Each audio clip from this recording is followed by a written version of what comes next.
In the Torah, in the book of Exodus, it is written how a people who had just witnessed miracles beyond imagination still turned to a golden calf. In the Bible, the same warning echoes again, showing how quickly hearts can shift from truth to illusion. And in the Quran, Surah Taha tells us the story of a nation that saw the sea split, yet still chose something they could touch over the one they could not see. This is not just history. This is a pattern, and today, that pattern is returning. Before we go deeper, take a second, subscribe to Son of Adam, because what you are about to hear is not just a story, it is a warning. A warning about how even the chosen can fall. The desert was silent, a silence so deep that it felt like the world itself was holding its breath. The people had just escaped slavery. Chains had been broken. Pharaoh had fallen. The sea had opened like a doorway of divine power, and closed like a judgment. They had seen what no nation had ever seen before. They were chosen, protected, guided, and yet they were restless. Because freedom without discipline creates confusion, and confusion creates vulnerability. Moses had gone to the mountain. 40 days, 40 nights, no leader, no visible authority, only waiting. And waiting is where the test begins. At first, they tried to stay patient. They told themselves, "He will return." But then whispers began. "Where is he? Why has he not come back? Did he abandon us? Did his God abandon us?" And slowly doubt began to grow.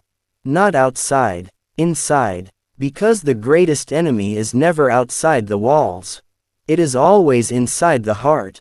Then came the man who would change everything. A man who understood people. A man who knew their weakness. A man who did not come with swords but with ideas. Samiri. He watched. He waited. He understood something dangerous. People do not always want truth. Sometimes. They want something they can see. Something they can touch. Something they can control. And so, he gave them exactly that. It started small. A suggestion. A gathering. A melting of gold. Their ornaments. Their wealth. Their pride. All melted into one form. A calf. But not just any calf.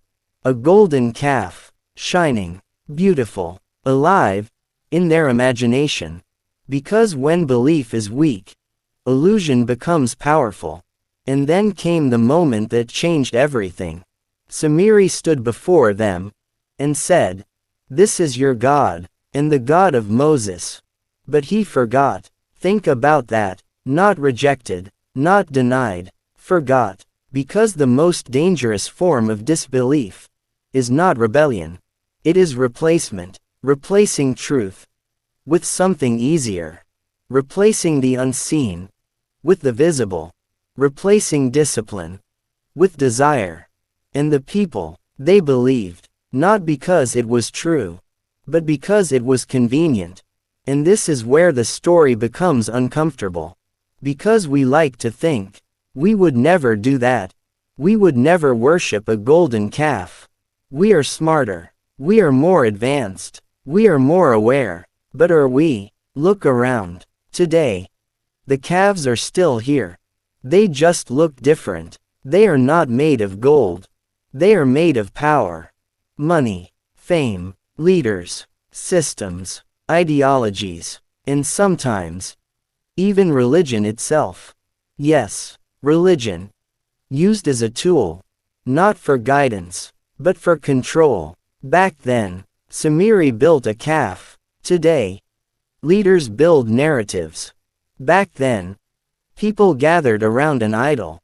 Today, people gather around systems that demand loyalty, without questioning. Back then, it was visible.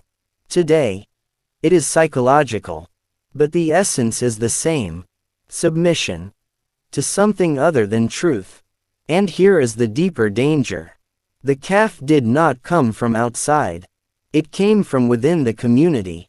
From their own gold, from their own hands, from their own choice. No army forced them, no enemy invaded them, they did it, themselves. And that is the most terrifying part. Because it means, destruction does not always come from enemies. Sometimes, it comes from within. When Moses returned, he did not just see an idol. He saw a collapse of identity, a collapse of faith, a collapse of purpose. The same people who had been saved were now lost again, not physically, spiritually. And today, history is repeating itself, not in deserts, but in cities, not with statues, but with systems, not with calves of gold, but with idols of influence. The question is not, did it happen? The question is it happening again? And if it is, will we recognize it, or will we be like them, standing in front of a golden illusion, calling it truth? The golden calf was not just an idol. It was a system built in a moment of weakness, but powerful enough to reshape an entire nation. Because once people accept a false center of belief, everything else begins to reorganize around it. Their values change, their priorities shift, their leaders adapt, and slowly, truth becomes secondary. When Moses returned and saw what had happened, his anger was not just emotional. It was strategic, because he understood something most people miss. If this continues, it will not remain just an act of worship. It will become a structure, a system of control, and once a system is established, it is much harder to break than a single mistake. Look carefully at what Samiri did. He did not just create an idol. He created a focal point, a center of attention, a unifying symbol, and in doing so he redirected the entire energy of the people. Away from discipline, away from patience, away from the unseen truth, towards something immediate, something emotional, something controllable, and that is where power begins. Because whoever controls what people worship, controls the people. Now step outside this moment. Step into history. Because this pattern did not end with that desert. It spread, it evolved, it transformed into something far more complex. In ancient Mesopotamia, temples were not just places of worship. They were economic centers, political hubs, power structures. People did not just pray there. They worked there. They traded there. They paid taxes there. The temple became the heart of society. And the priests became the gatekeepers. But here is the hidden truth. The more centralized the worship, the more centralized the control. Because when belief is tied to a system, that system can be manipulated. Kings understood this. They saw the power of belief. And they began to shape it, not to guide people towards truth, but to stabilize their rule, to control populations, to prevent rebellion. Religion became a tool, not always, but often enough to change history. Think about it. If a leader can convince people that their authority is divine, then questioning that leader becomes questioning God, and once that line is crossed, control becomes absolute. This is how state-sponsored idolatry was born. Not always with statues, but with narratives, with symbols, with rituals designed, not just to worship, but to condition. Back then it was temples. Today it is institutions. Back then it was priests. Today it is influencers. Back then it was idols of gold. Today it is idols of ideology. And the most dangerous part, it does not feel like idolatry. Because it is normalized, packaged, presented as truth. This is exactly how the golden calf worked. It did not feel wrong to them. It felt right. It felt comforting. It felt familiar. Because it gave them something they were missing. Certainty, control, immediate satisfaction. And this is where the deeper psychological trap lies. Human beings struggle with the unseen. With patience. With waiting. With trust. So when something visible appears, something immediate, something that responds, even if it is false, it becomes attractive. Sumeri understood psychology. Ancient rulers understood psychology. And today, systems understand psychology better than ever before. Look at modern societies. People follow trends without questioning. They defend systems they do not understand. They attach identity to ideas instead of truth. And when challenged, they react emotionally, not rationally. This is not accidental. This is design. Because a controlled population is not created by force. It is created by belief. And once belief is shaped, everything else follows. Choices, loyalty, identity, even morality. This is why the golden calf story is not just religious. It is political. It is psychological. It is civilizational. Because it shows us something terrifying. A people can witness miracles and still fall into illusion. A nation can be chosen and still lose its way. A community can know the truth and still replace it. And if that is true for them, then it is possible for anyone. Now ask yourself, what are today's golden calves? Is it wealth that people chase without limit? Is it power that leaders refuse to release? Is it systems that demand loyalty but give no truth? Is it narratives that divide people while claiming unity? Or is it something even deeper? Something more subtle? Something so integrated into daily life that it is no longer questioned. Because the most dangerous idols are the ones you do not recognize. And here is where things get even darker. Because once a system of false belief is established, it does not stay passive. It expands. It protects itself. It punishes dissent. Those who question are labeled, silenced, marginalized. Because truth becomes a threat, and this is exactly what we see repeated across history. From ancient temples to modern systems, the pattern is the same.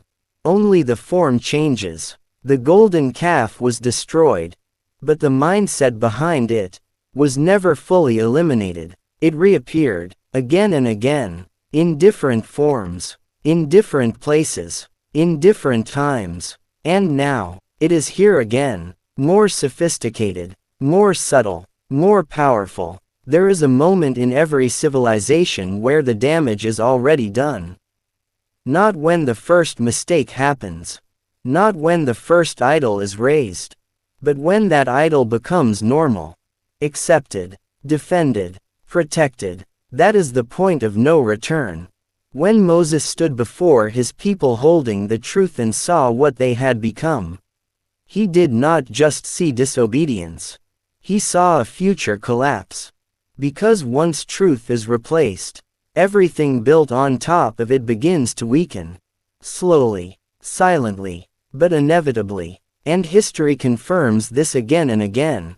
No civilization collapses from the outside first. It collapses from within. Look at the great civilizations. They did not fall when they were weak. They fell when they were strong but corrupted. When wealth increased but values decreased. When power expanded but truth disappeared. The people of the golden calf were given another chance. Guidance returned. The truth was restored. But something had changed. A crack had formed. A weakness exposed. And once a weakness is known, it can always return. This is the part most people ignore. They think repentance ends the story. But in reality it begins a new test. Because once you have fallen before, the next fall becomes easier. And this is exactly what happened across generations. Moments of faith, followed by moments of deviation. Cycles of guidance, followed by cycles of corruption. Until entire systems became unstable. Now bring this to the present. Because this is not ancient history. This is a living pattern. Today civilizations are not collapsing with fire. They are collapsing with confusion, identity crises, moral uncertainty, truth becoming relative, falsehood becoming acceptable, and the most dangerous part, people do not even realize it. Because when decline is gradual, it feels normal. This is how the golden calf returns. Not as a statue, but as a mindset that says, what I see is more important than what is true. What benefits me is more important than what is right. What feels good is more important than what is real. And once that mindset spreads, everything changes. Families change, societies change, nations change. Loyalty is no longer to truth. It is to identity, to tribe, to system, to leader. And when that happens, people begin to defend falsehood, as if it is truth. This is the final stage. Not just following the idol, but protecting it, arguing for it, fighting for it, and at that point, collapse is not a possibility. It is a certainty, because truth is the foundation. And when the foundation is gone, the structure cannot stand. Now ask yourself, look honestly, without emotion, without bias, what are you loyal to? Truth, or comfort, guidance, or convenience? Because the golden calf was never about gold. It was about choice, a choice between patience and impulse, between unseen truth and visible illusion, between discipline and desire, and that choice still exists. Every day, in every society, in every heart. Some people think they would have stood with Moses. They would have rejected the calf. They would have remained firm. But the reality is, most people do not recognize their test until they fail it, because today's calf does not stand in a desert. It stands in your daily life, in your decisions, in your priorities, in what you follow, and what you ignore. It whispers, not loudly, but subtly, telling you to compromise, to adjust, to accept, to follow, and slowly, without realizing, you begin to move away from truth. Step by step, choice by choice, until one day, you look back, and you are no longer where you started. This is how it happens. Not suddenly, but gradually, and that is why this story matters. Because it is not about them. It is about us. The people of the golden calf saw miracles, but still chose illusion. We see warnings, and still hesitate. So the question is not, will the golden calf return?